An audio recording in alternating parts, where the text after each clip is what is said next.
کیونکہ اللہ کے رسول صلی اللہ علیہ وسلم نے اپنے وضو کے اعضاء کو 3 مرتبہ سے زیادہ نہیں دھویا۔ امام مالک رحمت اللہ علیہ کے پاس ایک شخص آ گیا۔ شیطان جب غصہ ڈالتا ہے تو صرف وضو میں نہیں ڈالتا، غسل میں بھی ڈالتا ہے۔ بعض لوگ شاور لینے لگیں گے 1 گھنٹہ لگائیں گے، اور ابھی بھی ان کو شک ہوگا نہ جانے میں نے غسل صحیح کیا ہے کہ نہیں کیا۔ تو امام مالک رحمت اللہ علیہ کے پاس ایک شخص آیا اور کہتا ہے میں نے ویسے 5 مرتبہ غسل کیا ہے، 5 مشکیزیں بہائے ہیں، لیکن ابھی مجھے شک ہے کہ پتہ نہیں میرا غسل ہوا ہے کہ نہیں ہوا۔ تو انہوں نے بڑے ہی خوبصورت انداز میں ایک بات کہہ دی، کہا آپ پہ تو غسل فرض ہی نہیں ہے۔ کہا جی وہ کیسے؟ کہا مجنون پہ تو کوئی غسل فرض نہیں ہوتا۔ 5 مشکیزیں پانی کے آپ نے ضائع کر دیے، اور ابھی آپ یہ سوچ رہے ہو کہ میرا غسل ہوا ہے کہ نہیں ہوا۔ یہ شک پیدا کرنا یہ شیطان کا کام ہے۔ ولہان وضو کے اندر شک پیدا کرتا ہے۔ آپ 6 سے 7 مرتبہ بازو کو دھوتے ہیں اور ابھی یہ ہوتا ہے پتہ نہیں دھلا ہے کہ نہیں دھلا۔ انسان کو ہمیشہ یقین پہ بنیاد رکھنی چاہیے۔ الیقین لا یزول الا بالیقین۔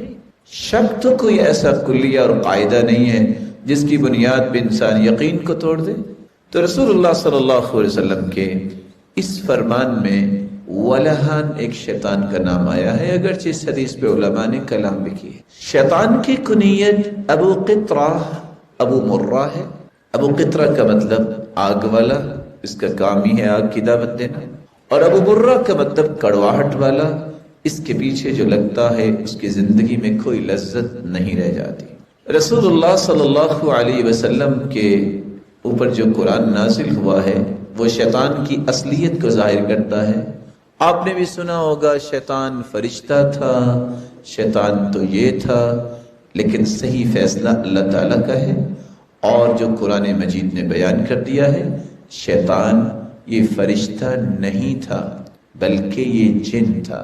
ارشاد ربانی ہے وَإِذْ قُلْنَا لِلْمَلَائِكَةِ اسْجُدُوا لِآدَمَ فَسَجَدُوا إِلَّا إِبْلِيسَ كَانَ مِنَ الْجِنِّ فَفَسَقَ عَنْ أَمْرِ رَبِّهِ أفتتخذونه وذريته أولياء من دوني وهم لكم عدو بئس للظالمين بدلا وَإِذْ قُلْنَا لِلْمَلَائِكَةِ اسْجُدُوا لِآدَمَ، اور جب ہم نے کہا فرشتوں سے کہ تم بھی سجدہ کرو تو فرشتوں نے تو سجدہ کیا، لیکن ابلیس نے سجدہ نہ کیا۔ كَانَ مِنَ الْجِنِّ، یہ ابلیس یہ جنوں میں سے تھا۔ فَفَسَقَ عَنْ أَمْرِ رَبِّهِ، اس نے اپنے رب کی نافرمانی کی۔ أَفَتَتَّخِذُونَهُ وَذُرِّيَّتَهُ أَوْلِيَاءَ، جس شیطان نے اپنے رب کی نافرمانی کی ہے کیا تم اسے اور اس کی اولاد کو اپنے دوست بناؤ گے؟ وَهُمْ لَكُمْ عَدُوٌّ، وہ بھی تمہارا دشمن ہے اور اس کی اولاد بھی تمہاری دشمن ہے، اس لیے اس کو دوست مت بناؤ۔ اور آپ نے ابھی چند لمحات پہلے یہ بات سنی کہ ہر سرکشی کرنے والا، نافرمانی پہ اپنے آپ کو لگانے والا شیطان ہوتا ہے۔ شیطان جنوں میں سے بھی ہے جو بنیادی طور پہ تھے، اور شیطان انسانوں میں سے بھی ہوتے ہیں۔ رسول اللہ صلی اللہ علیہ وسلم نے مسجد میں بیٹھے سیدنا ابو ذر رضی اللہ تعالیٰ عنہ سے کہا تعوذ باللہ من شیاطین الانس والجن، اللہ کی پناہ میں آ جایا کرو کہ آپ کو شیطان جن، آپ کو انسان شیطان جو ہے ان دونوں سے اللہ بچا لے۔ صحابی سوال کرتے ہیں یا رسول اللہ اول الانس شیاطین، جنوں میں سے تو شیطان ہیں، لیکن کیا انسانوں سے بھی کوئی شیطان ہوتا ہے؟ کہا تو آپ نے قرآن نہیں پڑھا؟ تو اللہ کے رسول صلی اللہ علیہ وسلم نے قرآن مجید کی یہ آیت پڑھ کے سنائی وَكَذَلِكَ جَعَلْنَا لِكُلِّ نَبِيٍّ عَدُوًّا شَيَاطِينَ الْإِنسِ وَالْجِنِّ يُوحِي بَعْضُهُمْ إِلَى بَعْضٍ زُخْرُفَ الْقَوْلِ غُرُورًا وَلَوْ شَاءَ رَبُّكَ مَا فَعَلُوهُ فَذَرْهُمْ وَمَا يَفْتَرُونَ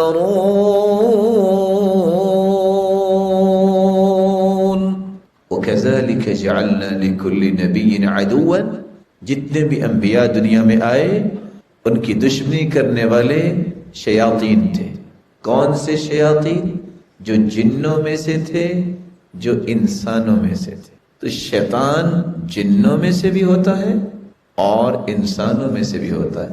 اس لیے آپ نے سورت تو یاد کی ہوگی، قل اعوذ برب الناس ملک الناس الہ الناس من شر الوسواس الخناس الذي يوسوس في صدور الناس. آخر میں کیا ہے؟ من الجنة والناس. وہ شیطان جو دل میں وسوسہ ڈالتا ہے وہ جنوں میں سے بھی ہے اور انسانوں میں سے بھی ہے. رسول اللہ صلی اللہ علیہ وآلہ وسلم نے جو امت کو رہنمائی دی ہے، اس رہنمائی سے ہمیں پتہ چلتا ہے کہ اللہ ذوالجلال جب فرشتوں کو سجدے کا حکم دیا تو انہوں نے سے ہی شیطان کی دشمنی کا آغاز ہو گیا. اللہ ذوالجلال نے جب یہ بات شیطان سے کہی کہ یہ بتاؤ کہ تم نے سجدہ کیوں نہیں کیا، تو قرآن مجید نے اس کا ایک نقشہ کھینچا ہے.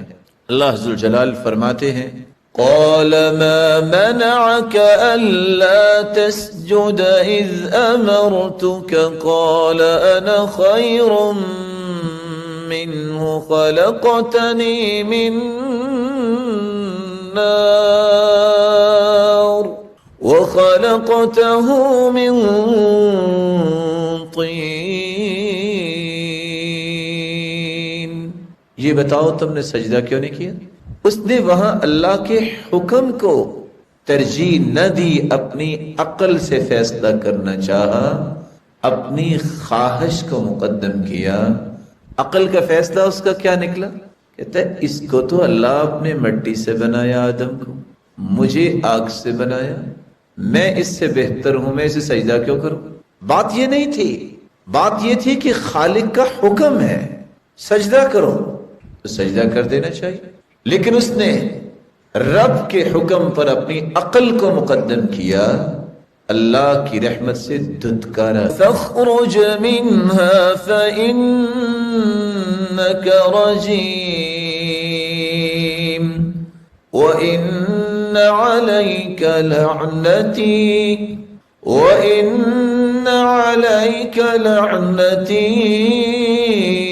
إلى يوم الدين. میری رحمت سے آج سے تم دور ہو جاؤ، آج کے بعد تجھ پہ میری لعنت ہے اور قیامت تک یہ لعنت برستی رہے. یہاں رک کے میں ایک پیغام اپنے لیے بھی اور آپ کے لیے بھی چھوڑنا چاہوں.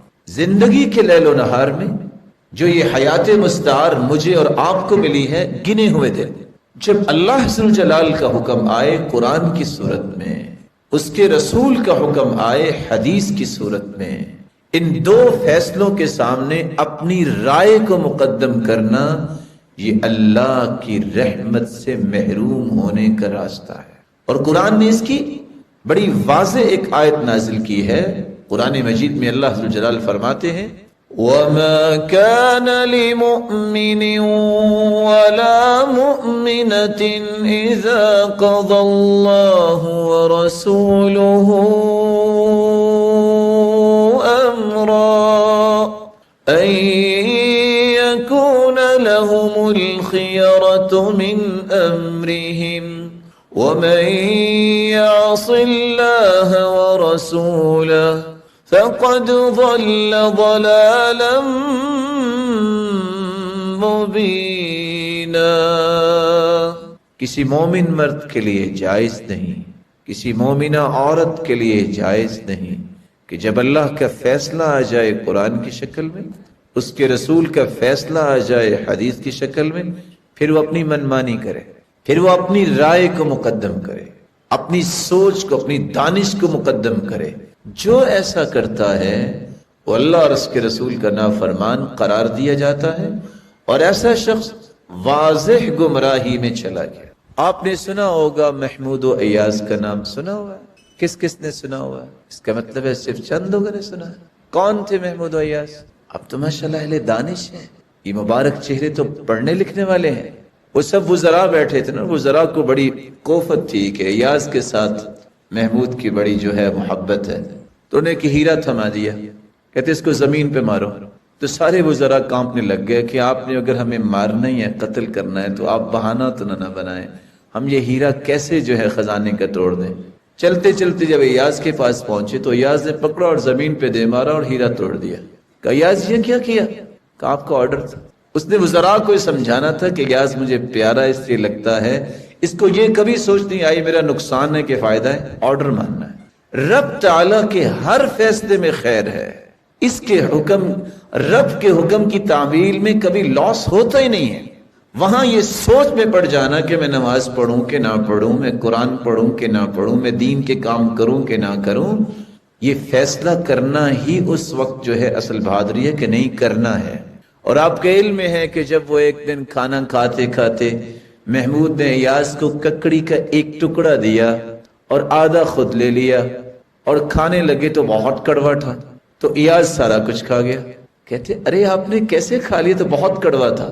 کہا جب میں نے منہ سے لگایا تو کڑوا تو تھا، لیکن میں نے سوچا یہ وہی ہاتھ دے رہا ہے نا جس نے ہمیشہ میٹھی چیزیں دی ہیں، اگر آج کڑوی آ گئی ہے تو ان کو نیگلیکٹ تو نہیں کرنا چاہیے۔ رب کے حکم کی تعمیل تکبر کی وجہ سے، اپنی رائے کو مقدم کرنے کی وجہ سے، اپنی عقل کے اس وقت پیمانے اور پیرامیٹرز لگا لینا کہ میں دیکھتا ہوں کہ یہ صحیح ہے کہ نہیں صحیح، میرے اور آپ کے اندر صلاحیت ہی نہیں ہے کہ ہم شریعت کو پیمائش کر سکے اور شریعت کو وزن دے سکے کہ یہ صحیح ہے کہ نہیں صحیح۔ صحیح وہ ہے جس کو اللہ نے اتار دیا ہے۔ اور یہاں ایک بات پہ میں اور آپ اتفاق کریں، کیا آپ کو اور مجھے اپنے بارے میں اتنا علم ہے جتنا اللہ کو علم ہے؟ مجھے بھی اپنے بارے میں اور آپ کو بھی اپنے بارے میں اتنا علم نہیں ہے جتنا میرے رب کو میرے اور آپ کے بارے میں علم ہے، کیونکہ ہم کہاں سے آئے، ہمیں بنایا کس نے ہے؟ جو بنانے والا ہے اس کو مجھ سے زیادہ علم ہے، میری ضرورت کیا ہے، میں کیا چاہتا ہوں، میرے لیے خیر کیا ہے، میرے لیے شر کیا ہے، کون سی اچھائی مجھے چاہیے، کس وقت چاہیے، کتنی چاہیے، یہ سارے اندازے اللہ تعالیٰ کے ہی صحیح ہیں، اور اللہ تعالیٰ نے جو فیصلے کرنے ہیں اسی پہ ہی اطمینان کرنا چاہیے۔ اس لیے امام غزالی کہا کرتے تھے آپ کسی شخص کو کہو کہ لکھو کیا چاہتے ہو، اپنی ساری توانیاں لگا کے وہ لکھ لے، پھر اس کو اللہ تعالیٰ کا لکھا اگر دکھا دے اللہ تعالیٰ تو وہ چیخ کے کہے گا مجھے یہ نہیں چاہیے جو میں نے لکھا ہے، مجھے وہ چاہیے جو میرے رب نے لکھا ہے، کیونکہ میری تو عقل وہاں تک سفر ہی نہیں کر سکتی جو رب تعالیٰ نے نعمتیں رکھی ہیں، جو رب تعالیٰ نے وہاں جنت کے ایسے ایسے تحائف رکھے ہیں۔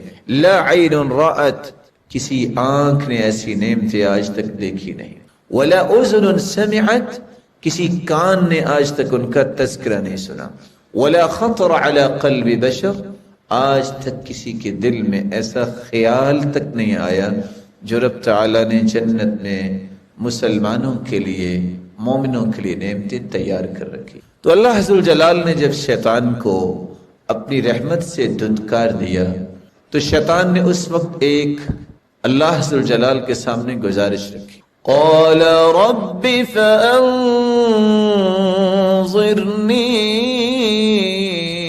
الى یوم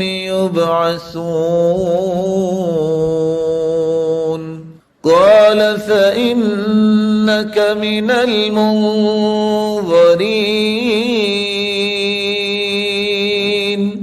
إلى يوم الوقت المعلوم قال فبعزتك لأغوينهم أجمعين إلا عبادك منهم المخلصين اللہ تو نے مجھے اپنی رحمت سے تو دھتکار دیا، مجھے قیامت تک مہلت دے دے کہ میں تیری مخلوق کو اپنا ساتھی بنانے کی کوشش کروں۔ اللہ ذوالجلال نے فرمایا تجھے اجازت ہے، جاؤ، لیکن یاد رکھنا تم میری قسم اٹھا کے یہ کہہ رہے ہو کہ میں ان کو صحیح راستے سے گمراہ کروں گا؟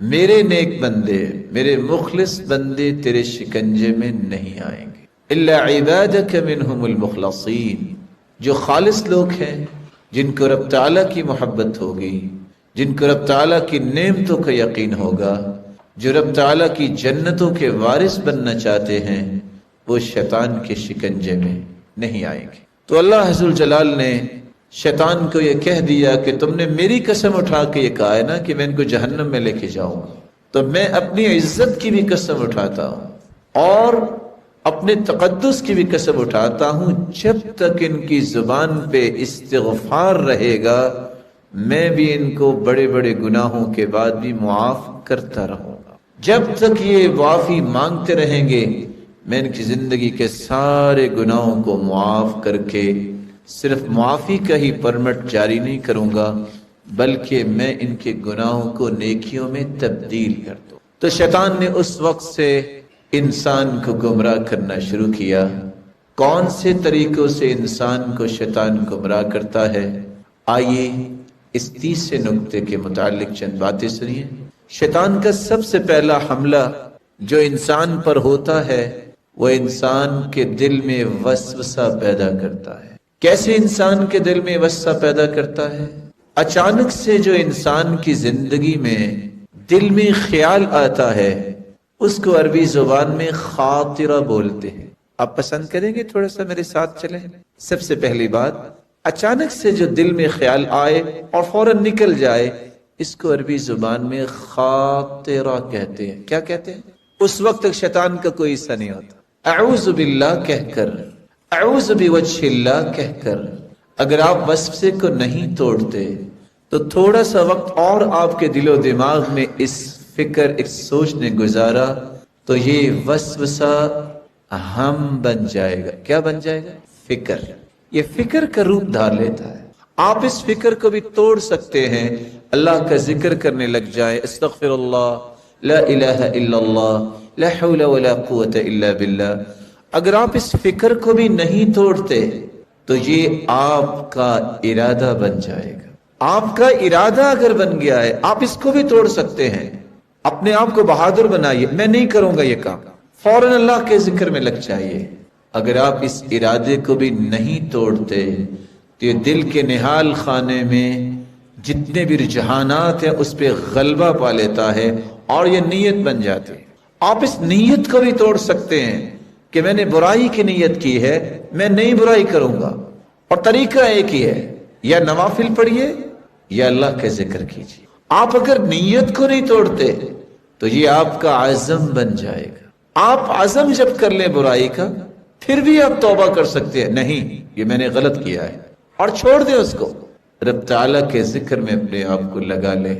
اگر آپ نے عزم کو بھی نہ توڑا تو یہ آپ کی زبان پہ الفاظ بن کے جاری ہو جائے گا، قول بن جائے گا۔ آپ کی زبان نے غلط بول بھی دیا، آپ 3 مرتبہ پڑھ لیں، استغفر اللہ، استغفر اللہ، استغفر اللہ، رب تعالیٰ اسے معاف فرما دیتے۔ لیکن اگر آپ نے قول پہ بھی اصرار کیا، بار بار یہ باتیں کی غلط، جس طرح رسول اللہ صلی اللہ علیہ وسلم نے فرمایا تھا کہ اللہ ذو الجلال ان اللہ یبغض الفحش والتفحش، اللہ فحش گوئی کو بھی ناپسند کرتے ہیں اور فحاشی کو بھی ناپسند کرتے ہیں۔ آپ نے اگر قول کو نہ توڑا تو یہ آپ کا عمل بن جائے گا، آپ کا رویہ بن جائے گا، آپ کی زندگی کا زاویہ بن جائے گا۔ آپ اگر غلط کام کر بھی لیا، اللہ کی رحمت کا اندازہ کیجئے، جو گناہ لکھنے والا فرشتہ ہے نا، ان صاحب الشمال لیرفع القلم 6 ساعات عن العبد المسلم المخطئ، اللہ تعالیٰ نے اس کو حکم دیا ہوا ہے کہ 6 گھڑیوں تک تم نے بندہ مومن کے گناہ کو لکھنا نہیں ہے۔ ساعہ گھڑی کو کہتے ہیں، ساعہ گھنٹے کو بھی کہتے ہیں۔ 6 گھڑیوں تک فرشتہ وہ قلم لے کے کھڑا رہتا ہے، شاید یہ توبہ کر لے، شاید پلٹ کے آ جائے، شاید اس کو اللہ تعالیٰ کا ڈر اور خوف آ جائے، وہ نہیں لکھتا۔ اور حدیث یہ کہتی ہے ان صاحب الشمال ليرفع القلم 6 ساعات عن العبد المسلم المخطئ فإن هو نزع واستغفر وتاب ألقاها وإلا كتبت واحدة۔ اگر 6 گھڑیوں کے اندر توبہ انسان کر لے، اللہ کی طرف لوٹ آئے، تو اللہ عز و جلال فرماتے ہیں میں بغیر لکھوائے ہی اسے معاف کرتا ہوں۔ اگر آپ نے توبہ نہ کی، اس عمل کو جاری رکھا، تو یہ عمل آپ کی عادت بن جائے گا۔ عادت جب بن جاتی ہے اس کو توڑنا بہت مشکل ہوتا ہے۔ اس عادت کو بھی توڑا جا سکتا ہے جب انسان پختہ توبہ کرے۔ کیسے توبہ کرے؟ اچھا سا وضو کیجیے، 2 رکعتیں پڑھ لیجیے، 5 سے 10 منٹ کا یہ پروسیجر ہے۔ اکیلے کھڑے ہو کے دل لگا کے بغیر کسی سوچ کے 2 رکعتیں پڑھیے اور ہاتھ اٹھا لیجیے، اللہ میں نادم ہوں، میں پریشان ہوں، میں اقرار کرتا ہوں مجھ سے گناہ ہو گیا، میرے مالک تو مجھے معاف کر دے۔ رب تعالیٰ فرشتوں سے مخاطب ہو کے کہتے ہیں علم عبدی ان له ربا یغفر الذنوب۔ فرشتوں دیکھو میرے بندے کو آج یہ احساس پیدا ہو گیا ہے کہ اس کا کوئی رب بھی ہے جو معاف کرنے والا ہے۔ اور پھر اللہ عز و جلال اپنے بندے سے مخاطب ہو کے کہتے ہیں عبدی اعمل ما شئت فقد غفر لك۔ میرے بندے جاؤ، تو نے سچی توبہ کر لی نا، جو کچھ بھی تم نے کیا جاؤ میں تمہیں آج سے معاف کرتا ہوں۔ رب تعالیٰ اس سے بھی معاف کر دیتے ہیں۔ بلکہ قرآن مجید کی آیت تو اتنی بڑی نوید سناتی ہے الا من تاب وآمن وعمل عملا صالحا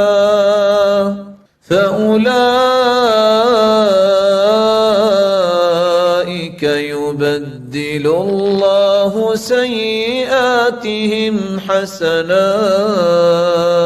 حسنات وكان الله غفورا رحيما۔ جو سچی توبہ کر لے اور بعد میں وعدہ کر لے آئندہ میں اللہ نیک کام کروں گا، اللہ تعالیٰ نے ایک ایسا نظام رکھا ہے جو میں آپ سے آج شیئر کرنے جا رہا ہوں۔ آپ میں سے مجھے امید واثق ہے کہ سب ہی جانتے ہوں گے، آئی ٹی کے متعلق جانتے ہیں نا؟ آپ یہ بھی تو جانتے ہیں، بہت اچھا جانتے ہوں گے کہ آپ نے اگر کوئی لکھائی کی ہے تو فونٹ تبدیل کریں تو لکھائی چینج ہو جاتی ہے۔ کبھی میٹر بھی چینج ہوا ہے؟ آپ نے اعوذ باللہ لکھا اور فونٹ لگائیں تو بسم اللہ وہی اعوذ باللہ بن جائے؟ ہو سکتا ہے؟ یہ تو ہو سکتا ہے کہ آپ نے خط نستعلیق میں لکھا ہے، آپ فونٹ لگائیں خط رقہ میں ہو جائے گا، خط دیوانی میں ہو جائے گا، جیسے مختلف خطوط ہیں، لکھائی کے پیٹرن ہیں، انداز ہیں، یہ تو چینج ہو جاتے ہیں۔ اللہ کے پاس نظام کیا ہے؟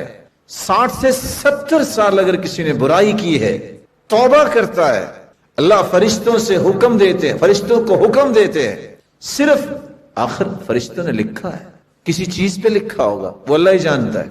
اب اس کو مٹانے کے لیے تو 70 سال پھر لگیں گے؟ نہیں، ایسی کمانڈ لگاؤ کہ یہ 70 سالہ گناہوں کو یبدل اللہ سیئاتہم حسنات، سچی توبہ کر چکا اس کے گناہوں کو بھی نیکیوں میں تبدیل کر دو، کنورٹ کر دو۔ یہ نظام اللہ عز و جلال کے پاس ہے، اور کتنا خوبصورت نظام ہے کہ انسان نے گناہ کیے ہیں، سچی توبہ کی، معاف بھی ہوگی اور اس کو اللہ نے نیکیوں میں تبدیل کر دیا۔ لیکن اگر آپ عادت کو بھی نہیں چھوڑتے میرے بھائی تو یہ آپ کی فطرت ثانیہ بن جائے گی۔ فطرت ثانیہ دوسری فطرت۔ فطرت اولا کیا ہے؟ اسلام۔ کل مولود یولد علی الفطرہ فابواہ یہودانہ او ینصرانہ او یمجسانہ۔ ہر بچہ اسلام پہ پیدا ہوتا ہے، اس کے والدین اسے یہودی بناتے ہیں، اس کے والدین اسے عیسائی بناتے ہیں، اس کے والدین اسے مجوسی بناتے ہیں۔ اس لیے عیسائی یہودی بچے چھوٹے ہیں، وہ سیدنا ابراہیم علیہ السلام کی پرورش میں ہوں گے، وہ جہنم میں نہیں جائیں گے، کیونکہ ہر بچہ فطرت اسلام پہ پیدا ہوتا ہے۔ یہ فطرت ثانیہ ہے، 10 درجے طے کر کے جو برائی پہ لگا آیا تو اس کی برائی پھر فطرت بن جاتی ہے۔ اس کے بارے میں لوگ جو کہتے ہیں، سچ کہتے ہیں، پہاڑ ایک جگہ سے دوسری جگہ جا سکتا ہے لیکن کسی کی فطرت چینج نہیں ہوتی۔ اس طرح کی عادت پکی ہو جائے اور فطرت تک جب انسان پہنچ جائے تو بہت کٹھن حالات ہو جاتے ہیں، لیکن اللہ عز و جلال نے اس کے لیے بھی علاج رکھا ہے۔ یہ علاج کتنا دور ہے؟ جتنی آپ کی پیشانی زمین سے دور ہے، جتنی آپ کی پیشانی زمین سے دور ہے، اتنا ہی اللہ عز و جلال کی رحمت سے آپ دور ہیں۔ آپ کا چہرہ زمین پہ رکھا نہیں ہے۔ رب تعالی سجدہ کرنے والے کے بارے میں اپنے پیغمبر کی زبان اطہر سے بیان کرواتے ہیں، اقرب ما يكون المرأة اقرب ما يكون العبد من ربه وهو ساجد۔ سب سے پیارا اللہ تعالیٰ کو انسان اس وقت لگتا ہے کہ جو سجدے میں ہوتا ہے۔ اس لیے اللہ عز و جلال نے جہنم کو یہ حکم دے دیا ہے، جو چہرہ سجدہ کرنے والا ہے تم اس کو کوئی نقصان نہیں دو گے۔ جہنم کی آگ اس انسان کے چہرے پہ حرام ہے جو سجدہ کرنے والا ہے۔ رب تعالیٰ مجھے اور آپ کو ہمت دے، توفیق دے۔ اور آپ جانتے ہیں، اور میں یہ سمجھتا ہوں آپ تو ماشاءاللہ ایکسٹرا آرڈنری ایکسپرٹ ہیں، آپ کے سامنے آپ نے لیپ ٹاپ کھولا ہے۔ آج کل تو لیپ ٹاپ بہت دور ہو گئے، آپ کے ہاتھ میں گلیکسی ہے اور نہ جانے کیا کیسے کیسے اپلیکیشنز اور ٹولز اور کیا کیا چیزیں آ گئی ہیں۔ آپ کو ڈیسیژن لینا ہوتا ہے only 3 اور 5 سیکنڈ میں، اس سائٹ کو میں اوپن کروں کہ نہ کروں۔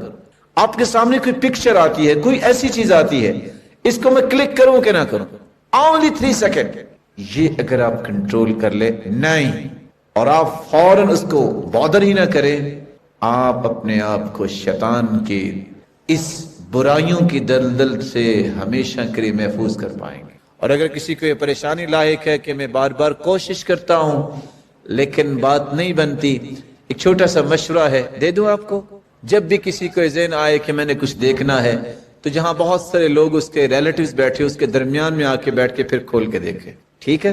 چھپ کے تو اکیلا ہوگا نا، کہے گا کوئی نہیں دیکھ رہا، لیکن اس کا رب دیکھ رہا ہے، اس کا رب پھر بھی دیکھ رہا ہے۔ عبداللہ بن مسعود رضی اللہ تعالیٰ عنہ جب ایک چرواہے کے پاس گئے اور چرواہے سے کہا ایک جانور مجھے دے دو، کہتے نہیں، کہتے کیوں؟ تو میرے مالک نے منع کیا ہے۔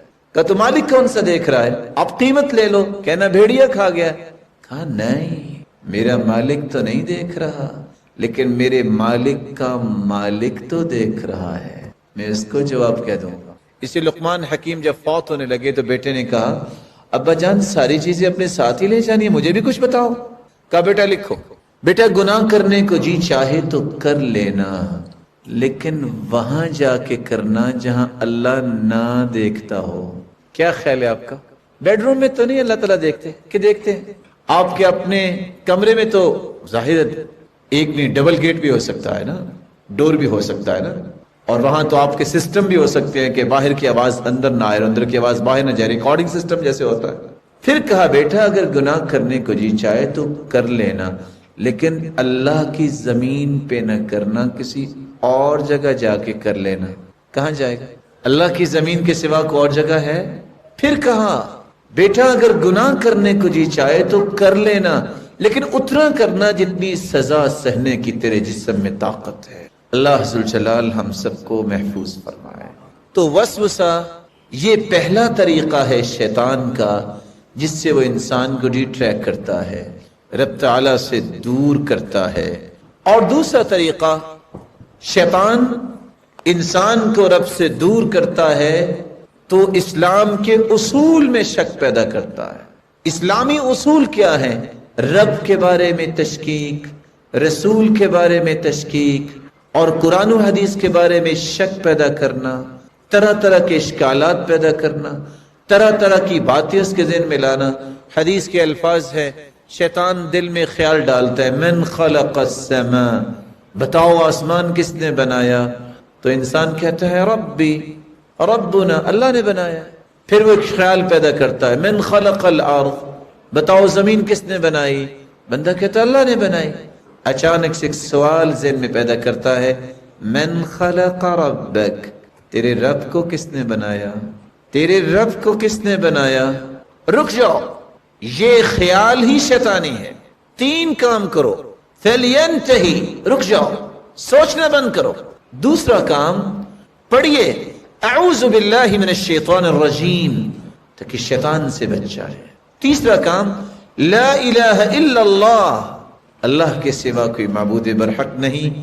یہ تین کام کرنے سے شیطان جو آپ کو اغوا کرنا چاہ رہا ہے اس سے آپ محفوظ ہو جائیں گے۔ رسول اللہ صلی اللہ علیہ وآلہ وسلم کا فرمان ہے، شیطان کے اس وسوسے سے بچنا جو اللہ کے بارے میں، جو قیامت کے بارے میں، اور جو اللہ عز و جلال کی ذات کے بارے میں سوالات پیدا کرتا ہے۔ حکم یہ تفکروا فی آلاء اللہ ولا تفکروا فی اللہ، اللہ کی نعمتوں میں غور کیا کرو، اللہ کی ذات کی کنہ میں مت جاؤ۔ اچھا قبر کیسے ہے، اس کے اندر کیسے فرشتے آتے ہوں گے، میرا رب جانتا ہے۔ قیامت کا ماحول، جنت جہنم کیسے ہے، جیسے قرآن و حدیث نے بیان کر دی۔ میرا اور آپ کا ایمان ہونا چاہیے۔ اور یہاں میں رک کے، یوتھ کسی بھی معاشرے کی بہت بڑی نعمت ہوتی ہے، یاد رکھیے گا، کسی بھی معاشرے کے اندر یوتھ بہت بڑی نعمت ہوتی ہے۔ مستقبل کی بھاگ دوڑ اللہ تعالیٰ نے ان کے ہاتھ میں دینی ہوتی ہے، اس لیے آپ اپنے آپ کو کبھی معمولی نہ سمجھیں۔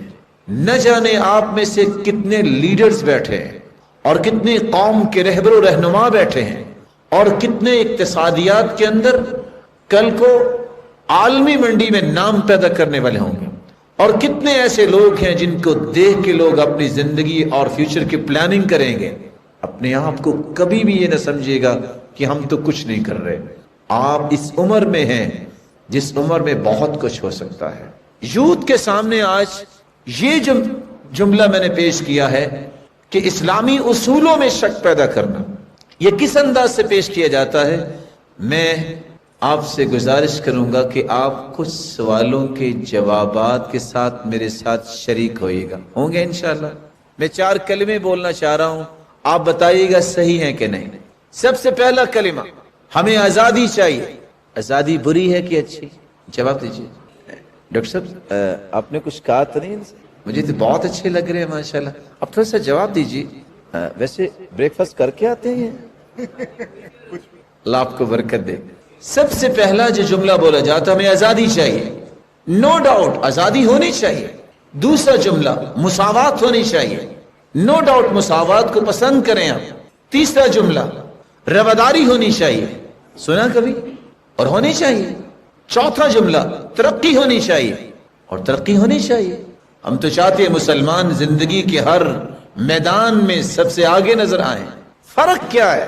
فتنہ کہاں ہے؟ حقیقت کیا ہے؟ یوتھ کو یہ بات سمجھنا ضروری ہے۔ میرے اور آپ کے نزدیک سب سے پہلا جملہ آزادی یہ ہے، میں آزادی کے ساتھ نماز پڑھوں، میں آزادی کے ساتھ روزہ رکھوں، میں آزادی کے ساتھ تجارت کروں، میں آزادانہ طریقے سے اپنی زندگی کو انجوائے کروں اسلامی اصولوں کی روشنی میں آزادانہ طریقے سے اپنی زندگی کو خوبصورت بناؤں، اپنے رشتہ داروں سے ملوں، اپنے دوستوں سے ملوں۔ یہ آزادی ہے۔ لیکن آزادی مغرب کیا دیتا ہے؟ غور کیجئے گا، قرآن مجید کو آپ دیکھتے ہیں، وہاں بار بار لفظ آتا ہے عبد، بندہ غلام ہے کس کا؟ اللہ کا۔ اس کو رب کی بات ماننی ہے اور آزادی لینی ہے۔ آزادی رب کی باتوں کو چھوڑ کر نہیں، رب کے احکامات کو مان کے آزادی لینا، یہ ہر مسلمان کی خواہش ہونی چاہیے۔ لیکن قرآن نے عبد کا لفظ بولا۔ آپ بائبل کو اٹھائیں گے، وہاں پہلے یہ لکھا جاتا تھا مین کائنڈ، اس کی ٹرانسلیشن کیا کریں گے آپ؟ وہ بھی یہ تصور قائم کرتے تھے کہ اللہ کوئی ہے، گاڈ کوئی ہے۔ لیکن جب کانٹ آیا ہے، ریگارڈ آیا ہے، مستشرقین جو اورنٹیلزم کی شاہکار تھے، ہیوم نے سب سے آ کے یہ جملہ چینج کیا ہے، مین کائنڈ نہیں، ہیومن کائنڈ۔ اور کیا کہنا چاہا؟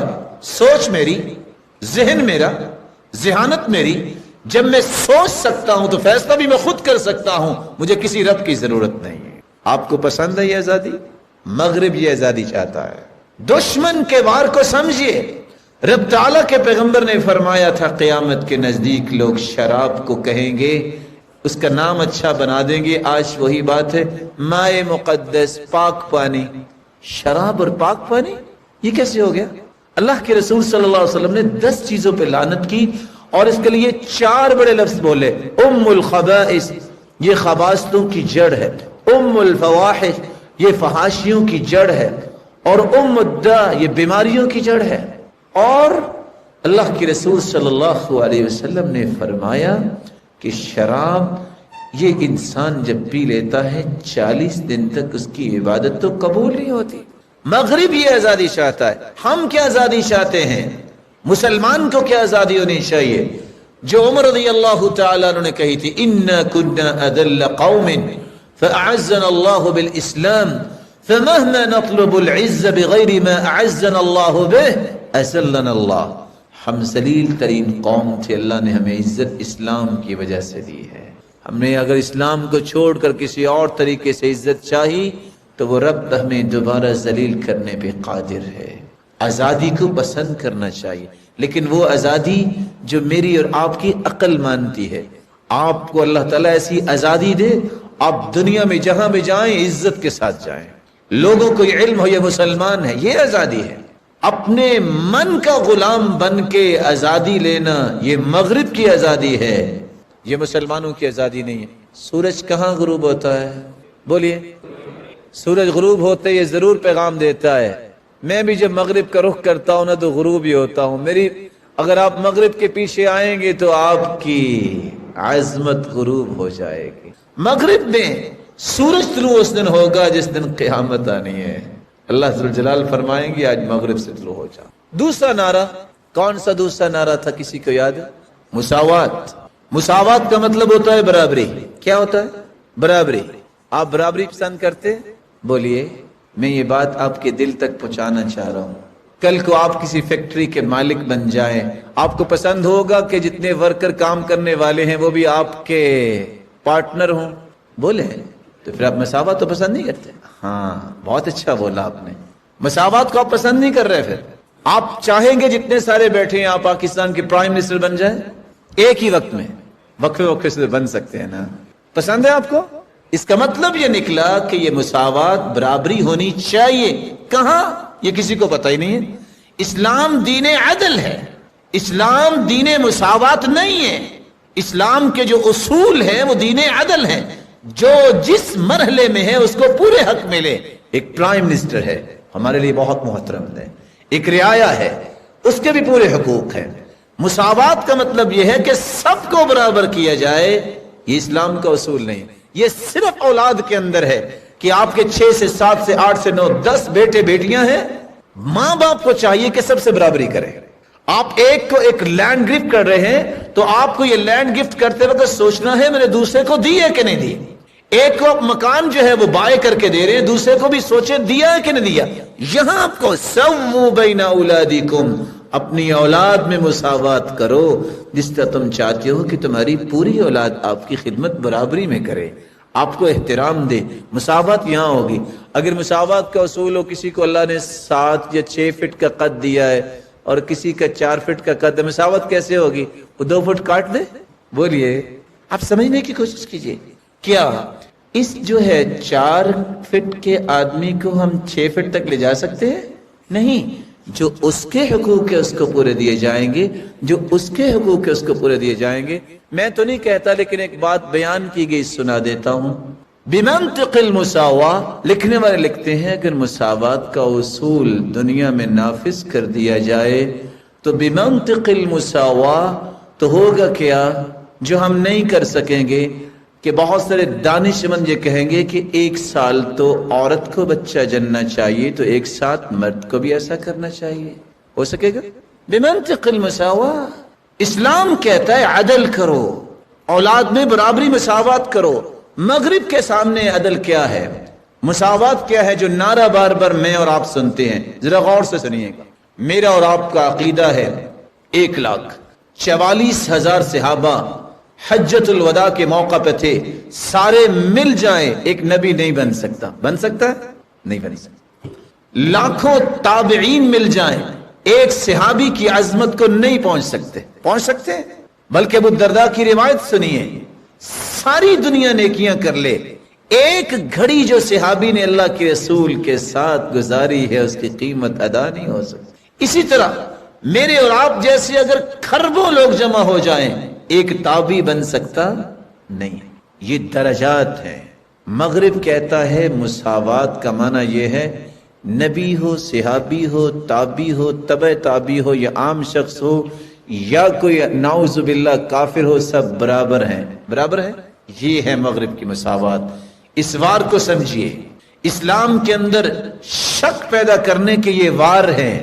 تیسری بات، رواداری ہونی چاہیے. رواداری کا کیا مفہوم ہے؟ آپ تو ماشاءاللہ پڑھے لکھے بیٹھے ہیں، ہم نے تو آپ سے اس طرح کی باتیں لینی ہیں. رواداری کس کو کہتے ہیں؟ ٹالرنس. بہت اچھا لفظ بولا. برداشت. آپ کسی بھی معاملے میں ٹالریٹ کریں. سماحہ، وسعت ظرفی کا مظاہرہ کریں. کہاں؟ مسلمانوں کے درمیان یا کافروں کے درمیان؟ مسلمانوں کے درمیان. جہاں پہ ضرورت ہو. اچھا لفظ ہے. یہ الگ بات ہے کہ مانیں گے یا نہیں مانیں گے. رواداری کا مفہوم اسلام نے یہ دیا ہے کہ آپ کے ساتھ مسلمان ظلم بھی کرے، معاف کر دو، ٹالریٹ کرو. کوئی گالی دے، آپ اس کو دعا دو، معاف کر دو. لیکن کافر آپ کو تہہ تیگ کر دے، آپ ٹالریٹ کرتے رہے، ٹھیک ہے؟ بولے نہیں. رواداری کا مفہوم اسلام کا آپ نے سمجھا.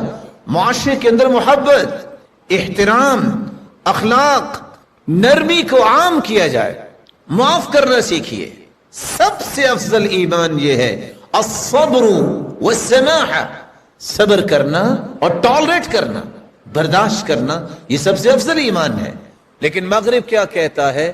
تورات بھی آسمان سے آئی، انجیل بھی آسمان سے اتری، قرآن بھی آسمان سے اترا.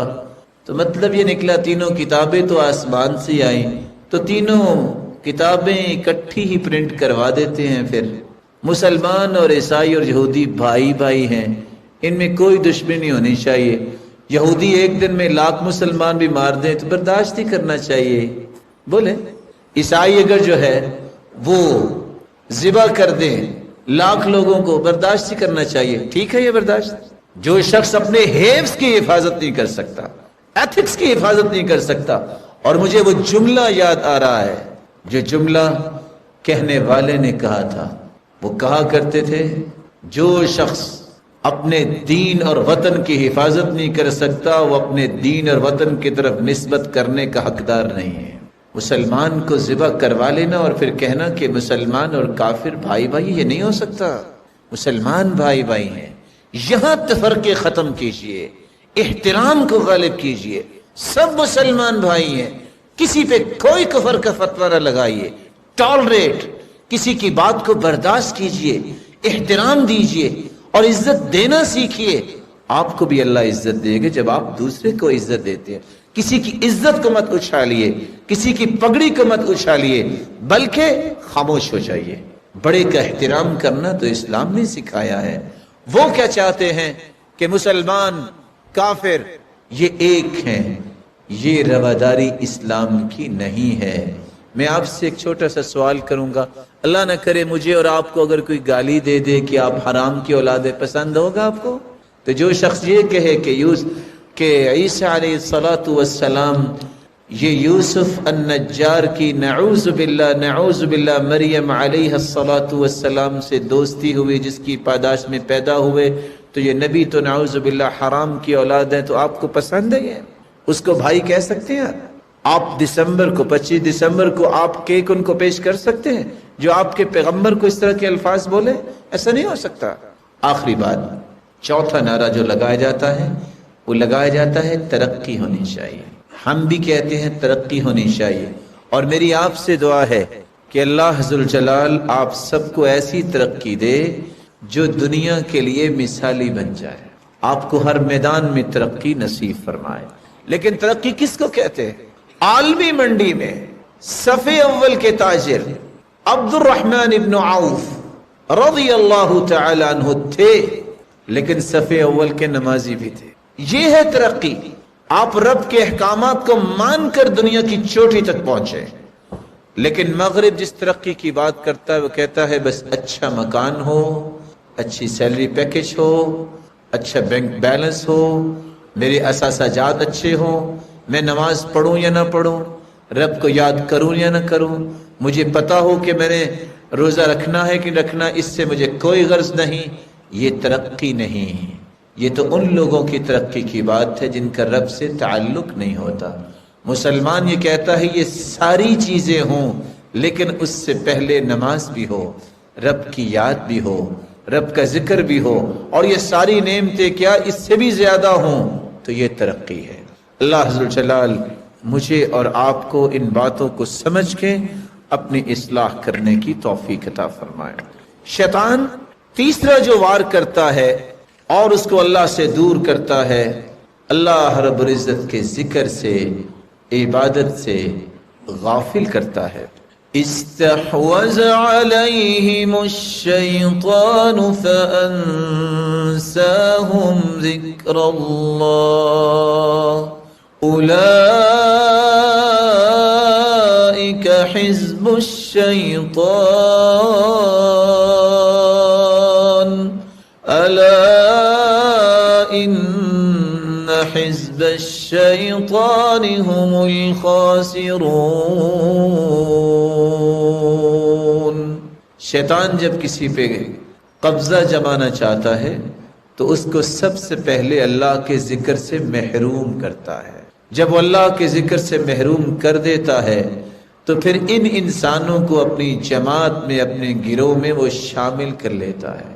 اللہ کے ذکر سے محروم ہونے والا انسان پھر شیطان کے شکنجے میں آسانی سے آ جاتا ہے۔ بلکہ دوسری جگہ اللہ ذوالجلال فرماتے ہیں انما يريد الشيطان ان يوقع بينكم العداوة والبغضاء في الخمر والميسر ويصدكم عن ذكر الله وعن الصلاة فهل أنتم منتهون۔ شیطان تمہیں جہاں اللہ کے ذکر سے روکتا ہے وہاں اللہ کی عبادت سے بھی روکتا ہے۔ اس کا جی چاہتا ہے، وہ چاہتا ہی یہ ہے کہ کسی طریقے سے نماز چھوڑیں، کسی طریقے سے نماز میں سست ہو جائیں۔ رسول اکرم صلی اللہ علیہ وسلم نے یہ بھی فرمایا کہ شیطان جہاں سستی پیدا کرتا ہے وہاں بے حیائی کو خوبصورت بنا کے، باطل کو مزین کر کے انسان کے سامنے پیش کرتا ہے۔ اور چوتھا اس کا جو بڑا وار ہوتا ہے، برے لوگوں کی صحبت کو خوبصورت بناتا ہے۔ ایسے لوگ جو نماز نہیں پڑھیں گے، جو شراب نوشی کریں گے، جو شیطان کے شکنجے میں آ چکے ہیں، ایسے لوگوں کو دوست بنانے کی خواہش پیدا کرتا ہے۔ اور قرآن کی آیت کو سنیے وَيَوْمَ يَعَضُّ الظَّالِمُ عَلَى يَدَيْهِ يَقُولُ يَا لَيْتَنِي اتَّخَذْتُ مَعَ الرَّسُولِ سَبِيلًا يَا وَيْلَتَى لَيْتَنِي لَمْ أَتَّخِذْ فُلَانًا خَلِيلًا لقد أضلني عن الذكر بعد إذ جاءني وكان الشيطان للإنسان خذولا۔ قیامت کو انسان اپنے ہاتھوں کو چبائے گا اور کہے گا ہائے کاش میں نے فلاں کو دوست نہ بنایا ہوتا، قرآن میرے پاس تھا، اس دوست نے مجھے قرآن سے دور کیا، میں نماز تو پڑھتا تھا، اس دوست نے مجھے اس دین سے دور کیا۔ وَكَانَ الشَّيْطَانُ لِلْإِنسَانِ خَذُولًا، اور شیطان تو انسان کو ذلیل ہی کرنا چاہتا ہے۔ بات تو دوست کی ہو رہی تھی قرآن میں، اس شیطان کا تذکرہ کیسے آ گیا؟ مفسرین کہتے ہیں کہ وہ دوست جو آپ کو نماز سے روکتا ہے، قرآن سے روکتا ہے، اچھائی سے روکتا ہے، وہ انسانی شکل میں شیطان ہی تو ہے، اس سے بچیے۔ المرء علی دین خلیلہ، ہر شخص اپنے دوست کے دین پر ہوتا ہے۔ فلینظر الی من یخالل، غور کر لیا کرو آپ کس کو دوست بنانے جا رہے ہو۔ المرء مع من احب، جو جس سے محبت کرتا ہے اسی طرح ہی ہو جاتا ہے۔ المجالسہ تولد المجانسہ، جس کے ساتھ بیٹھیں گے اسی کی عادات آپ کے اندر آ جائیں گی۔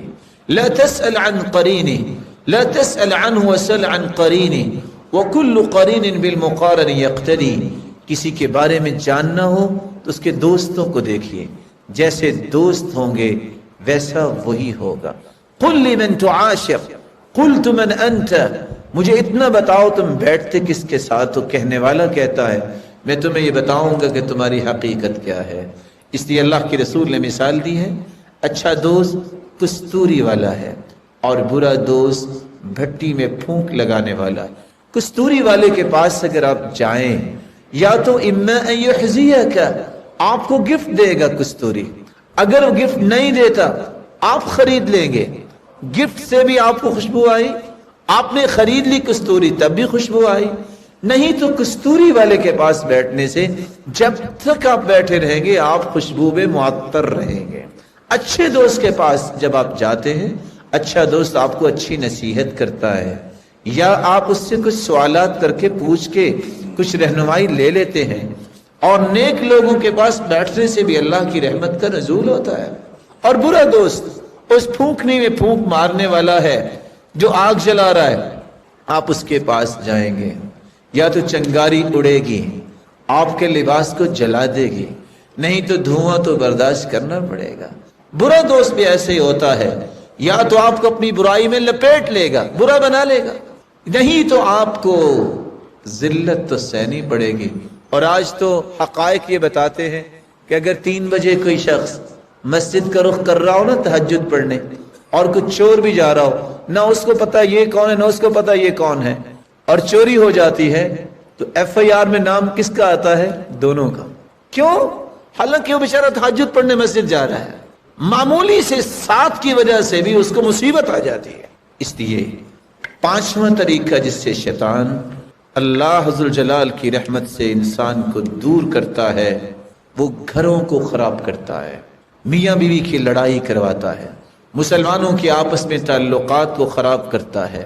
رسول اکرم صلی اللہ علیہ وسلم نے فرمایا ان الشیطان اعیس ان یعبدہ المصلون فی جزیرۃ العرب، شیطان مایوس ہو گیا، جزیرہ عرب کے لوگ شیطان کی پوجا نہیں کریں گے. ولیکن بالتحریش بینہم، لیکن ایک دوسرے کے خلاف باتیں کر کر کے لڑائیاں کروا دے گا. اور اللہ کے رسول صلی اللہ علیہ وسلم نے فرمایا کہ شیطان نے اپنا تخت بنایا ہوا ہے، پانی پہ رکھا ہوا ہے، ثم یبعث سرایاہ، پھر اپنے چیلوں کو بھیجتا ہے، پھر وہ رپورٹ دیتے ہیں. حدیث لمبی ہے، صحیح مسلم کی روایت. ایک جب آ کے کہتا ہے فعلت کذا و کذا، آج میں نے اتنے قتل کروا دیے، تو شیطان ابلیس کہتا ہے ما صنعت شیئا، کیا کیا؟ مسلمانوں کی تو عقیدے بڑے اچھے ہیں، وہ کہتے ہیں بچے 2 اچھے نہیں، جتنے بھی ہوں اتنے ہی اچھے ہیں. آپ نے کتنے قتل کروائے ہیں؟ 100. اللہ تعالیٰ نے ان کو کتنے ہزاروں بچے دے دیے، تم نے کیا کیا؟ وہ بیٹھ جاتا ہے. دوسرا کہتا ہے فعلت کذا و کذا، میں نے یہ کیا. کیا کیا؟ کہتے چوری کروائی. کہ کتنی چوری ہوئی ہے؟ مسلمان تاجر سچ بولتے، جھوٹ نہیں بولتے. تم نے چند لاکھ کی چوری کروائی، ان کو کروڑوں کے پروفٹس اللہ نے دے دیے، تم نے کیا کیا؟ ایک شیطان اٹھ کے جب یہ کہتا ہے میں ترکت حتی فرقت بینہ وبین امرأتی، میں صبح سے لگا ہوا تھا، خامن کو کہتا تھا وہ چھوڑو اسے، پھر شادی ہو جائے گی، پھر کیا ہے، عورتیں بہت، اور اس کو کہتا تھا کیا تم نے مصیبت پار رکھی ہے، چھوڑو اسے اور شادی ہو جائے گی. اب خامد اپنے گھر میں ہے، بیوی اپنے گھر میں ہے، اس وقت شیطان ابلیس اپنے تخت سے کھڑا ہوتا ہے، فَيُقَبِّلُهُ فَيَلْتَزِمُهُ، اس شیطان کو اپنے سینے سے لگا کے اس کو بوسہ دے کے کہتا ہے نعم الرجل انت، جو کام تم نے کیا کسی نے نہیں کیا. خاندانوں کو توڑنا، گھروں میں لڑائیاں کروانا، اس سے شیطان راضی ہوتا ہے، رحمان راضی نہیں ہوتا. آئیے چوتھا نکتہ، ویسے تو بہت سارے اور بھی طریقے شیطان کے، نہ حق غصہ دلائے گا، فضول خرچی کروائے گا، فقیری کا خوف دلائے گا، اور کہے گا کہ آپ کا کیا سٹیٹس ہے، اس کو بلند کرو، برائی کر کے. یہ سارے کے سارے شیطانی وار ہیں. علاج کیا ہے؟ آپ پسند کریں گے ان علاجات کو ساتھ ساتھ یاد کرنا؟ ویسے تو آپ کا ماشاءاللہ حافظہ مجھے لگتا ہے بہت اچھا ہے، اس لیے آپ لکھتے نہیں ہیں. امام بخاری تھے نا، تو جب وہ استاد بولتے تو وہ لکھتے نہیں تھے. تو ساتھی کہنے لگے ما لہو لا یکتب، اس کو کیا یہ لکھتا کیوں نہیں؟ تو وہ اپنے ہاتھ سے ہی انگلی پہ اس طرح لکھتے رہتے. اللہ نے ان کو بڑا حافظہ دیا تھا. تو ایک شخص نے کہا یہ کیا تماشا ہے، ہم سب لکھتے ہیں، یہ لکھتا ہی نہیں ہے. تو آخر ان کو کیا کرنا پڑا کہ اچھا جو تم نے حدیث سے لکھی ہیں وہ کھولو. 15,000 حدیثیں انہیں زبانی وہ سنا دی جو انہوں نے لکھی ہوئی تھی. تو مجھے بھی امید ہے کہ یہ سارا درس آپ کے ذہن میں لکھا جا رہا ہے اور آپ ضرور سب کے سب ڈاکٹر صاحب کو لکھ کے دے دیں گے کہ یہ ایسے ہی ہوگا، اس لیے لکھنے نہ رہے. علاج کیا ہے؟ وسوسہ ہو، شیطان کا کوئی بھی ہتھ کنڈا ہو، پہلا علاج میرے بھائی اپنے آپ کو اللہ کی ضمانت میں لے جائیے. رب سے گزارش کیجیے اللہ میں اپنے آپ کو تیری پناہ میں دیتا ہوں، تیرے سوا مجھے شیطان سے کوئی نہیں بچا سکتا. کیسے اللہ کی پناہ میں اپنے آپ کو دینا چاہتا ہوں اور کیسے اللہ تعالیٰ کی پناہ میں میں اور آپ آ سکتے ہیں؟ غور سے سنیے گا. سب سے پہلی بات، اگر آپ قرآن کی تلاوت کرنا چاہتے ہیں تو یہ پڑھیے اعوذ باللہ من الشیطان الرجیم. تو گویا آپ نے اپنے آپ کو اللہ کی پناہ میں دے دیا. دوسری بات، آپ نماز کے اندر کھڑے ہیں اور شیطانی وسوسہ اس طرح آتا ہے کہ آپ کو نماز اور تلاوت بھلا دیتا ہے، تو آپ یہ پڑھیے اعوذ باللہ من خنزر. یہ پڑھنے سے آپ اللہ کی ضمانت میں چلے جائیں گے، شیطان خیالات نہیں لائے گا. تیسری بات، آپ کو جب بھی غصہ آئے تو اللہ کی پناہ میں اپنے آپ کو دے دیجئے. آپ کیا پڑھیے؟ اعوذ باللہ من الشیطان الرجیم. کیا پڑھا جائے؟ صحابی کہتے ہیں کہ ایک دن ہم بیٹھے بیٹھے ایک شخص نے غصہ دلا دیا، اور جس کو غصہ دلایا اس نے اٹھ کے اپنے بازو کھولے اور وضو کرنے لگے. پہلے جب بازو کھولے تو ہم خوف زدہ ہو گئے کہ لڑائی ہوگی. جب وہ وضو کرنے لگ گیا تو ہم نے کہا شاید پاک صاف ہو کے لڑیں گے. تو وضو کر کے جب آئے تو آ کے کہتے ہیں سنو، میرے دادا عطیہ نے مجھے بیان کیا کہ اللہ کے رسول نے فرمایا غصہ شیطان سے ہے، شیطان آگ سے بنا ہے، اور آگ کو ٹھنڈا کرنے کے لیے پانی جو ہے وہ استعمال کرتے ہیں. اس لیے جب کسی کو غصہ آئے تو وہ اعوذ باللہ پڑھ لے، نہیں غصہ جاتا تو وضو کر لے. ویسے تو یہ بھی حدیث ہے اگر کھڑا ہو تو بیٹھ جائے، بیٹھا ہے تو لیٹ جائے، لیکن گراؤنڈ اور ریالٹیز یہ بتاتی ہیں کہ بندہ لیٹا بھی ہو غصہ آئے تو اٹھ کے دوڑ پڑتا ہے. ایسا ہی ہوتا ہے. اللہ عز و جلال ہمیں محفوظ فرمائے. چوتھی جگہ، جب آپ کسی جگہ پڑاؤ ڈالتے ہیں، ہو سکتا ہے کہ آپ کاغان کی وادی میں جائیں یا کسی جگہ جائیں، تو آپ اللہ تعالیٰ کی ضمانت میں جائیں. کیسے؟ اعوذ بکلمات اللہ التامات من شر ما خلق.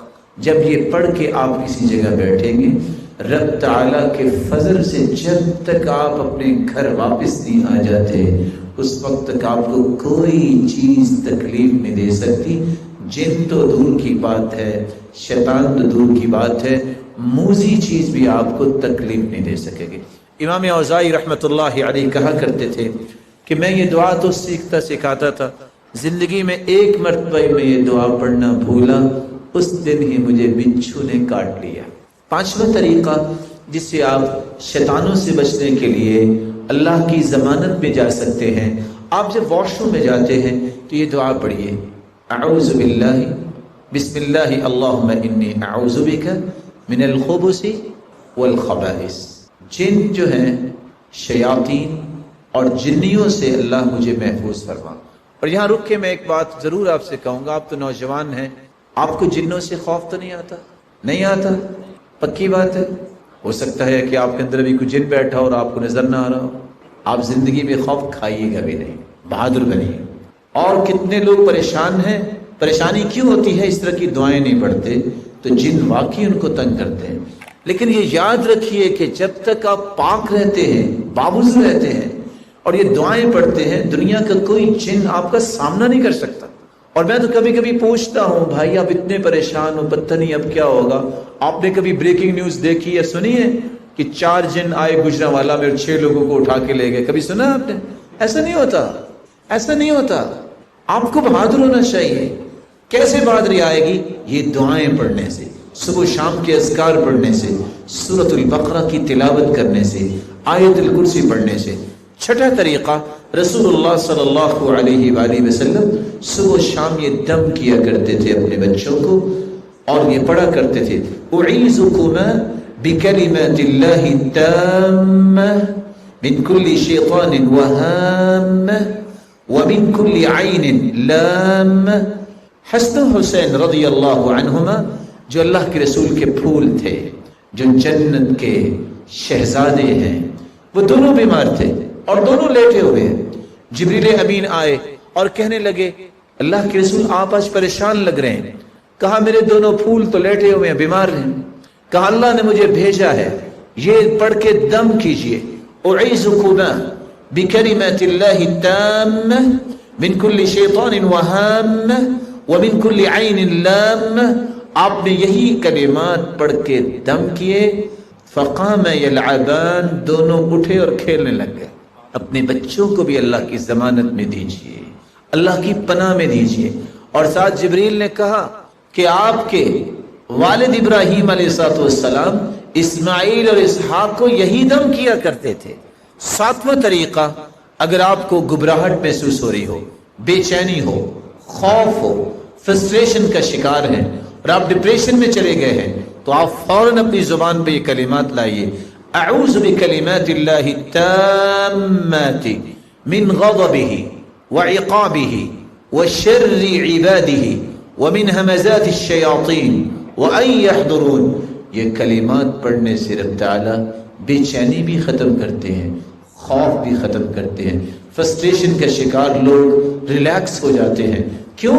کیونکہ یہ اللہ کی ضمانت میں چلے گئے۔ رسول اللہ صلی اللہ علیہ وسلم نے فرمایا جب آپ کتے کے بھونکنے کی آواز سنو یا گدھے کے بولنے کی آواز سنو، فوراً کہہ دیا کرو اعوذ باللہ من الشیطان الرجیم۔ یہ اس وقت ہی آوازیں نکالتے ہیں جب یہ شیطان کو دیکھتے ہیں، تاکہ تم شیطان کے تسلط سے بچ جاؤ۔ ومن صلی الفجر فی جماعہ فہو فی ذمۃ اللہ۔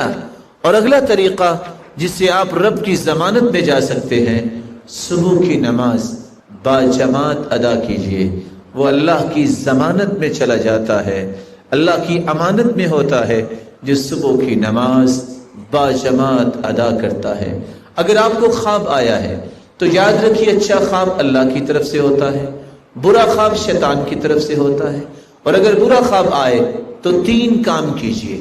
پہلا کام، اٹھ کر بائیں طرف اپنے چہرے کو کر کے 3 مرتبہ تھوک دیجئے اور یہ پڑھیے اعوذ باللہ من الشیطان الرجیم۔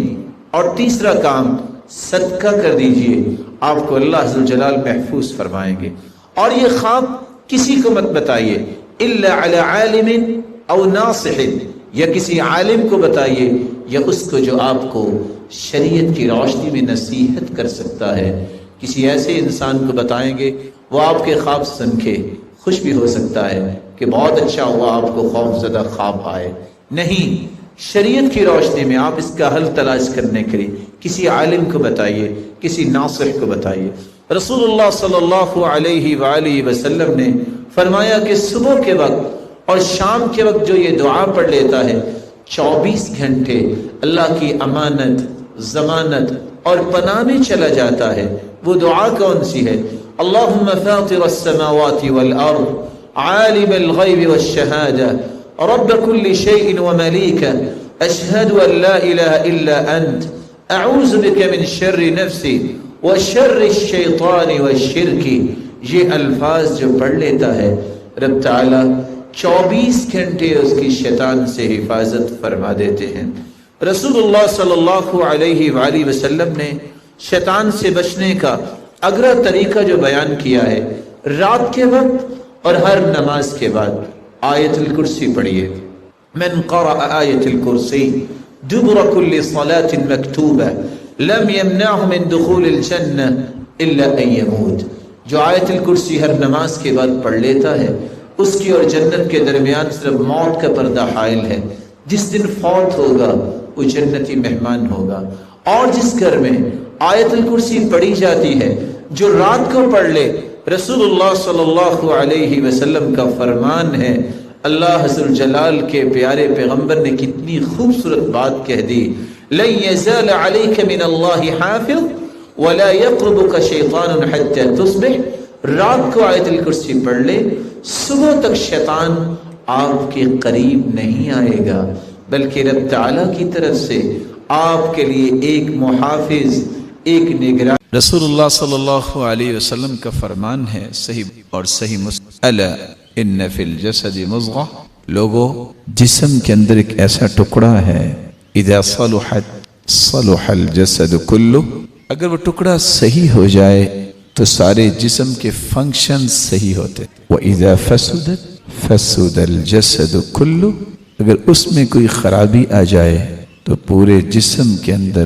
خرابی رونما ہو جاتی ہے۔ اور اللہ کی حکمت دیکھیے، یہ بات دونوں طرف سے سچی ہے۔ روحانی طور پر بھی انسان کا دل بیمار ہو جائے تو اس کی عبادت، ریاضت، ذکر، رب کی یاد ساری متاثر ہو جاتی۔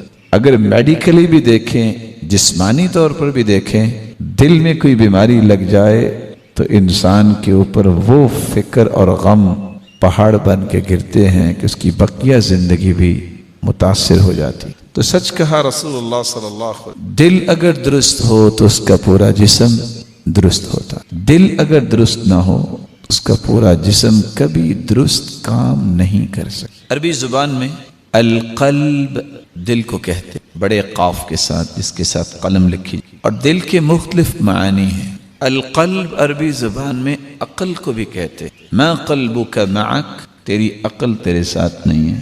تو جو شخص عقل مند ہوتا ہے وہی اپنے دل کی صفائی کا خیال رکھ۔ دل سے مراد کسی چیز کا خالص ہونا۔ قلب کل شیء عربی زبان میں کہا جاتا ہے ہر چیز کا مغز۔ اللہ تعالیٰ نے انسانی جسم میں دل واقعتاً پورے جسم سے مہنگا رکھا ہے۔ دل کی دھڑکن بند، انسانی زندگی ختم۔ تیسرا معنی رخ یا حالت کو پلٹنا ہے، اوپر کا حصہ نیچے اور نیچے کا حصہ اوپر۔ اسی لیے عربی زبان میں کہا جاتا ہے القلب، اور صحیح الجامع کی روایت ہے انما سمی القلب من تقلب، دل کو دل اس لیے کہا جاتا ہے اس کی کیفیات بدلتی رہتی ہیں۔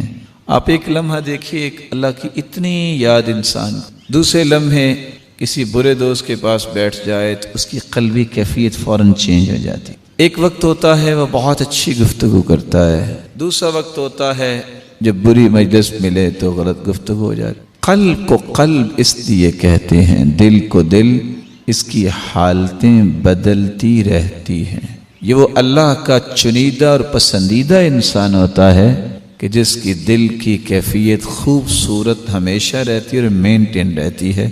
یہ اس بندے کی بات ہے جس کو اللہ تعالیٰ نے چن لیا ہوتا ہے۔ تو وہ جہاں بھی ہو، وہ برے لوگوں کے پاس بھی بیٹھا ہو تو اچھی بات کر رہا ہوتا ہے، ان سے متاثر نہیں ہوتا۔ اور اگر زیادہ ہی دیکھے کہ یہ لوگ اب برائی میں بہت آگے جانے لگے ہیں تو وہاں سے اٹھ کے چلا جائے۔ چوتھا معنی رسول اکرم صلی اللہ علیہ وآلہ وسلم اس لیے مثال بیان کی، مثل القلب مثل ریشہ، دل کی مثال تو ایک تنکے کی مثال ہے۔ آپ نے دیکھا ہوگا تنکا کتنا ہوتا ہے، وہ کسی درخت کی جڑ کے ساتھ لگا ہوتا ہے، یا وہ تنکا صحرا میں پڑا ہوا ہے۔ تعلقت فی اصل شجرہ یقلبها الریح ظہرا لبطن، کبھی وہ تنکا ہوا آتی ہے تو ادھر ہو جاتا ہے، کبھی تنکا جب ہوا آتی ہے تو ادھر ہو جاتا ہے۔ انسانی دل بھی ایسا ہی ہے۔ اس لیے آپ صلی اللہ علیہ وسلم اکثر یہ دعا کیا کرتے تھے، لا ومقلب القلوب، قسم اٹھایا کرتے، کہنا یحلف، جب بھی آپ قسم اٹھاتے تو کہتے قسم ہے اس ذات کی جو دلوں کو پھیرنے والی۔ اور آپ کثرت سے یہ دعا کرتے، یا مقلب القلوب ثبت قلبی علی دینک، اے دلوں کے پھیرنے والے میرے دل کو دین پہ جما دے۔ یا مصرف القلوب صرف قلبی الی طاعتک، اے دلوں کو پھیرنے والے میرے دل کو اپنی اطاعت کی طرف پھیر دے۔ دل کا ایک معنی معاملے کو اچھی طرح جاننا بھی ہے۔ قلب الامر ظہرا لبطن، کسی معاملے کو اچھی طرح پہچان کرنا۔ یہ پہچان جو ہوتی ہے، گہرائی کسی پہچان میں اور گہرائی جو ہوتی ہے، عربی زبان میں اس کو بھی قلب کہتے ہیں۔ اور حقیقت یہ ہے جو چیز انسان دل سے کر رہا ہوتا ہے تو اس چیز کی گہرائی تک پہنچتا ہے۔ کچھ لوگ اللہ تعالیٰ کے سامنے کھڑے ہوتے ہیں، نماز بہت مخت نمازی ہو جیسے اللہ کے رسول پڑھا کرتے، لیکن دل کی اتھا گہرائیوں میں اللہ سے ہم کلامی، توجہ، گفتگو، محبت، خوشی اور سرور اس کے دل میں موجود ہوتا ہے جب وہ دل سے کوئی عبادت۔ اسی طرح جب انسان کسی سے دل سے محبت کرتا ہے، کس طرح اس کی محبت دل پہ چھائی رہتی ہے۔ یہی کیفیت جب اللہ کی محبت میں ہو تو وہ دل کتنا سرشار ہوتا ہے، وہ دل کتنا خوش ہوتا ہے، اور اس محبت کے ثمرات اور اس کے نتائج اس کو دنیا میں نظر آتے ہیں، ہر وقت اس کا دل پرسکون ہوتا ہے۔ رسول اکرم صلی اللہ علیہ وآلہ وسلم ایک حقیقت بیان کی ہے، اور وہ حقیقت یہ ہے، حدیث کے الفاظ ہیں لیس آدمی الا وقلب بین اصبعین من اصابع الرحمن فمن شاء اقام ومن شاء ازاغ۔ سلسلہ صحیحہ کی روایت ہے، پوری کائنات کے دل اللہ ذوالجلال کی 2 انگلیوں کے درمیان ہے۔ پوری کائنات کے دل اللہ ذوالجلال کی 2 انگلیوں کے درمیان، جس کو رب تعالی چاہیں سیدھا رکھیں، جس کو چاہیں ٹیڑھا کر دیں، اور ساتھ یہ فرمایا یقلبها کیف یشاء، اللہ جس طرح چاہیں اس کو بدل دیتے۔ یہ حدیث اگر کسی کے ذہن میں آ جائے، دنیا جہان کی تمام پریشانیاں ختم ہو جاتی۔ آج مجھے اور آپ کو اعتراض ہوتا ہے فلاں شخص میرے سے صحیح بات نہیں کرتا، اس کا دل اور میرا دل کس کے قبضے میں؟ اللہ کے قبضے میں۔ یہ کیسے ہو سکتا ہے کہ اللہ تعالیٰ کے قبضے میں کوئی چیز ہو تو وہ مانے نا؟ آپ اللہ کو راضی کریں، اس کے دل کی اصلاح اللہ کر دیں۔ کچھ لوگوں کو بہت سارا اعتراض ہوتا ہے کہ فلاں شخص کی تو بہت عزت کرتے ہیں لوگ، میری عزت نہیں۔ آپ کی عزت اس وقت ہوگی جب آپ اللہ کی عزت کریں۔ اور یہاں صحیح مسلم کی روایت جو اس بات کو دل کے نہال خانے تک حقیقت کھولنے والی ہے کہ اللہ تعالیٰ جب کسی سے محبت کرتے ہیں تو پھر کیا ہوتا ہے، اور اللہ تعالیٰ جب کسی سے نفرت کرتے ہیں تو پھر کیا ہوتا ہے۔ حدیث میں آتا ہے ان اللہ اذا احب عبدا نادى جبریل، اللہ تعالیٰ جب کسی سے محبت کرتے ہیں تو جبریل امین کو آواز دیتے، بلاتے ہیں، اور فرماتے انی احب فلانا، میں فلاں سے محبت کرتا ہوں، فاحبہ، تم بھی جبریل اس سے محبت کرو۔ لیکن اللہ تعالیٰ جب کلام کرتے ہیں فاخذت السماء رعدا ورجفا، آسمانوں میں زلزلہ آ جاتا، سب فرشتے کسی کی جرت نہیں جواب دے، پھر اللہ کے حکم سے ہوش میں آتے ہیں، سب سے پہلے جبریل، پھر باقی فرشتے۔ جبریل اجازت لیتے ہیں اور پوچھتے ہیں ماذا یقول ربنا، ہمارے رب نے کیا کہا؟ پھر خود ہی کہتے ہیں یقول الحق، اللہ تو حق کی۔ پھر اللہ کا حکم سننے کے بعد جبریل بھی اس سے محبت کرنے لگ جاتا ہے۔ پھر جبریل امین 7 آسمانوں کے فرشتوں میں اعلان کرتے ہیں ان اللہ احب فلانا فاحبوه، فرشتوں یہ شخص اللہ تعالیٰ کا میں بھی اس سے محبت کرتا ہوں، تم سب اس سے محبت کرو۔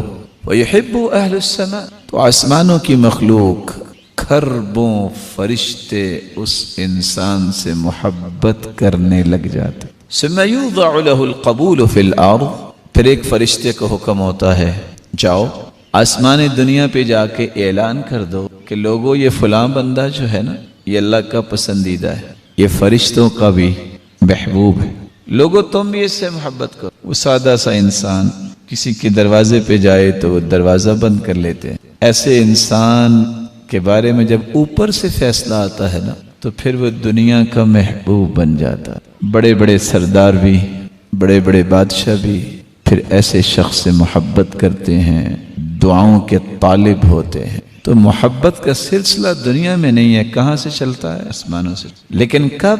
جب اللہ تعالیٰ کو کسی کا دل پسند آ جاتا ہے، اور یہی چین اس وقت چلتی ہے جب اللہ کسی سے ناراض ہوتے ہیں۔